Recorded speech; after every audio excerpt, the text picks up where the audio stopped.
Trip 4 hari 3 malam di Cameron Highland tanpa stres, tanpa jam, part 3. Hari ni hari Jumaat, kita orang check out daripada homestay di Golden Hill nak pergi ke tempat baru. Masa ni pukul 11, kedai-kedai baru nak buka. First kita orang photoshoot dulu sebab nampak ada burung-burung ni jinak pula dia. Nak lagi feeling, korang boleh sewa kimono dekat sini. Boleh tengok hasil dia, puas hati sangat. Sini banyak sangat tempat OOTD, takut nanti menyesal pula tak ambil gambar cantik-cantik. Banyaklah aktiviti boleh buat dekat Tokyo Town ni. Untuk budak-budak boleh main racing kereta ni, mewarna, tangkap ikan, macam-macam lagi lah. Boleh food hunting juga dekat sini. Ada Wagyu Sukwa. Menyesal pula beli satu je. Waffle coin, potato jacket. Yang ni Ellie siap bawa balik Kelantan lagi. Panaskan dekat rumah still okay tau. Sedap sangat. Hari Jumaat kebanyakan kedai akan tutup tau. So korang prepare sama ada nak pergi sebelum ataupun selepas solat Jumaat. Pukul 3 kita orang gerak pergi check in dekat tempat baru. Ellie check in dekat Centrum. Korang search Toto Homestay. Dekat sini banyak tau tema kartun, tapi Ellie pilih Monster ni.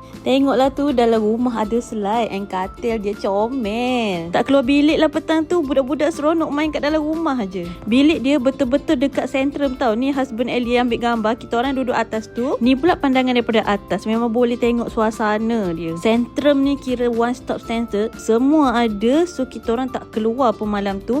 Main-main dekat sini je. Food hunting dekat Centrum Night Market. Kita orang plan siap-siap Jumaat mesti jam kat luar. So kita stay kat sini je. Pagi tu kita orang check out dalam pukul 10. Ingat nak breakfast dekat Kopi Tiam Kau-Kau ni. Ya Allah, tengok tu beratur. And then kita pergi ke nasi campur dulang Pahang ni. Ya Allah, sini pun penuh tapi still ada tempat. Makanan sini sedap-sedap tau. Ellie rasa boleh repeat lepas ni. Tamatlah trip 4 hari 3 malam di Cameron Highland. Kita orang pun balik. Tapi kita orang ni nak balik Kelantan tau. Memang kena lalu dekat Kia Farm, tapi tak sanggup. Tengoklah orang beratur tu. Tengok dekat dalam Waze 1 kilometer 20 minit. Ya Allah, tak sanggup. So kita lalu ke arah Sungai Koyan. Alhamdulillah clear. Follow Ellie for the next part. Ellie nak share macam mana Ellie simpan strawberry 7 hari dalam peti pun still okay. Korang ada tips tak? Boleh share dulu. Jangan lupa follow Ellie, okay? Bye-bye.